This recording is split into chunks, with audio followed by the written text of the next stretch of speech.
10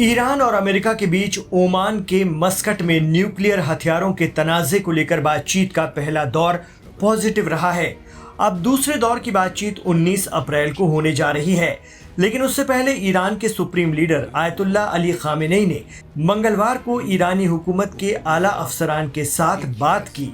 इतना ही नहीं, उन्होंने सोशल मीडिया प्लेटफॉर्म एक्स पर भी एक के बाद एक कई ट्वीट किए, जिसमें अमेरिका के साथ बातचीत को लेकर ईरान के रहबरे मुअज्जम ने कई इशारे दिए हैं। साथ ही इसराइल को भी आड़े हाथों लिया है। ईरानी सुप्रीम लीडर ने अपने आला अफसरान को साफ कह दिया है कि ईरान और अमेरिका के बीच मस्कट में इनडायरेक्ट बातचीत सिर्फ ईरान के विदेश विभाग या वजारत खारजा का मुद्दा है। इसका ईरान की इंटरनल पॉलिटिक्स, डेवलपमेंट और दीगर मामलों से कोई लेना देना नहीं है। खामेनेई ने अपना मौक़िफ़ साफ किया है कि अमेरिका के साथ न्यूक्लियर आपत्ति मामले पर इनडायरेक्ट बातचीत को लेकर ना तो वो बहुत ज़्यादा जोश में हैं और ना ही निराश या मायूस हैं। इसके नतीजे क्या होंगे, इस बात को लेकर उन्हें कोई ख़ास परवाह नहीं है। लेकिन ईरानी सुप्रीम लीडर ने इतना ज़रूर कहा कि सैंक्शंस को हटाना भले ही हमारे हाथ में नहीं है, लेकिन उन्हें बेअसर करना हमारे कंट्रोल में है और ईरान अपनी मेहनत और सलाहियत से कई बरसों से ऐसा करता चला आ रहा है। उसके पास भरपूर क्षमताएं हैं। गौरतलब है कि 1979 के इस्लामिक रेवोल्यूशन के बाद से ही ईरान अमेरिकी और पश्चिमी देशों के कड़े प्रतिबंध झेल रहा है। बावजूद इसके उसने अपनी इकोनॉमी को कंट्रोल में रखा और तो और वो अपना तेल भी अपनी हिमायती मुल्कों को बेच देता है। खामेनेई ने एक्स पर लिखा कि ईरान आगे बढ़ता रहेगा। रूस, चीन और भारत जैसे मुल्क हमारे साथ कारोबार करते हैं, इसलिए हमने अपने आप को प्रतिबंध की मार से अभेद्य बना दिया है।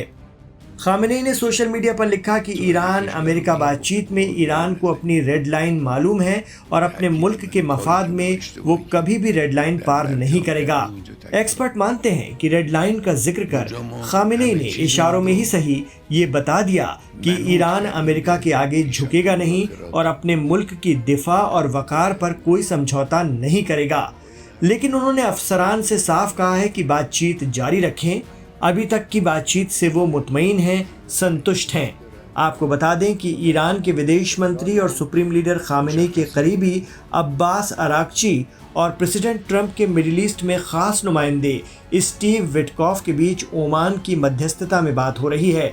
इसमें फ़िलहाल ईरान के न्यूक्लियर प्रोजेक्ट पर अमेरिकी और पश्चिमी देशों की आपत्ति को लेकर दोनों पक्ष चर्चा कर रहे हैं। अमेरिका ने भी पहले दौर की बातचीत को पॉजिटिव बताया है। मिडिल ईस्ट मामलों के जानकार मानते हैं कि सुप्रीम लीडर आयतुल्लाह खामेनेई का बातचीत को लेकर सतर्क रहना और अपने देश को हर हालात के लिए सक्षम या मजबूत बताना ये साबित करता है कि ईरान भी इस बातचीत को लेकर गंभीर है, लेकिन वो जो भी करेगा अपनी शर्तों पर करेगा। ईरान पर अमेरिका और पश्चिमी देशों की ओर से परमाणु कार्यक्रम या जोहरी प्रोग्राम को लेकर कई तरह के प्रतिबंध लगाए गए हैं। ईरान का दावा है कि उसका परमाणु कार्यक्रम शांति और ऊर्जा के लिए है, जबकि अमेरिका और उसके सहयोगियों को डर है कि ईरान परमाणु हथियार बना सकता है। यही वजह है कि बातचीत के जरिए दोनों पक्षों के बीच समझौता करने की कोशिश की जा रही है।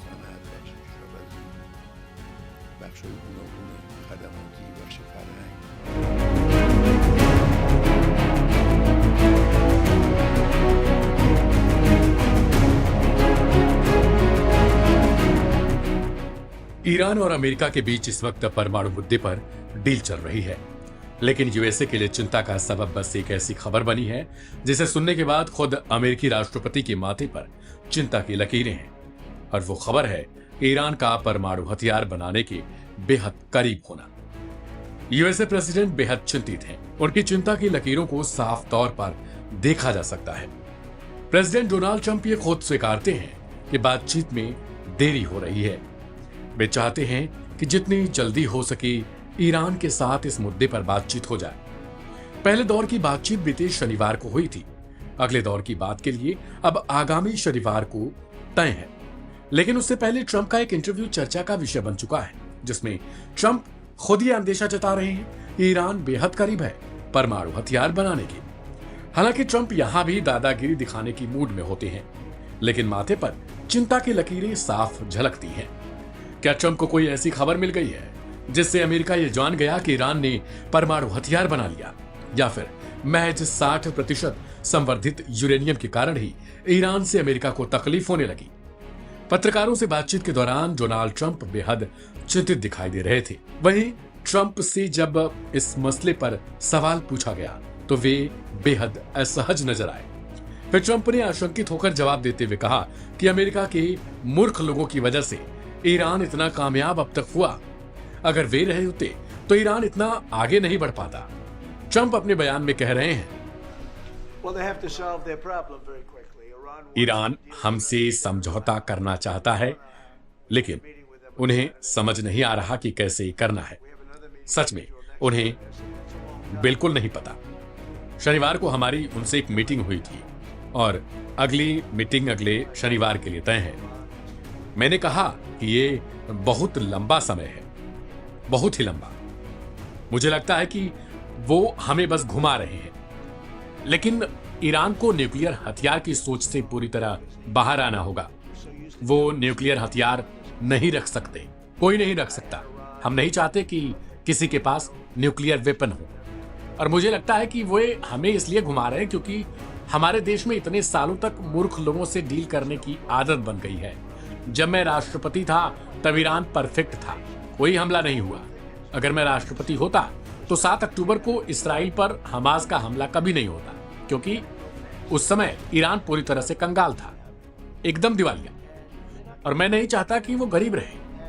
मैं चाहता हूं कि वो एक समृद्ध और महान देश बने, लेकिन सिर्फ एक शर्त है और वो बेहद आसान है। उनके पास न्यूक्लियर हथियार नहीं होना चाहिए और उन्हें तेजी से ये कदम उठाना होगा, क्योंकि वो इस दिशा में काफी आगे बढ़ चुके हैं। लेकिन हम उन्हें हथियार रखने नहीं देंगे। अगर हमें कुछ सख्त होना पड़ा, करना पड़ा, तो हम जरूर करेंगे। और मैं ये हमारे लिए नहीं कह रहा, मैं ये पूरी दुनिया के लिए कह रहा हूं। ये लोग कट्टरपंथी हैं और इन्हें न्यूक्लियर हथियार नहीं मिलने देना चाहिए। जाहिर है कि अमेरिकी राष्ट्रपति डोनाल्ड ट्रंप पहले भी कह चुके हैं कि अगर कोई डील नहीं होती तो ईरान पर सैन्य हमला हो सकता है। वहीं ईरान ने दो टूक जवाब दिया कि जब तक धमकी और दबाव की भाषा बंद नहीं होती तब तक सीधी बातचीत नहीं होने वाली। हालांकि ओमान की मध्यस्थता में अमेरिकी दूत स्टीव विटकॉफ और अब्बास अरागची के बीच पहली बार आमने सामने की बात हुई है। फिलहाल अभी 19 अप्रैल को अब इटली के रोम में होने वाली बातचीत पर सबकी निगाहें हैं। देखना दिलचस्प होगा कि इटली की मध्यस्थता से आखिर कुछ ईरान और अमेरिका को क्या हासिल होता है।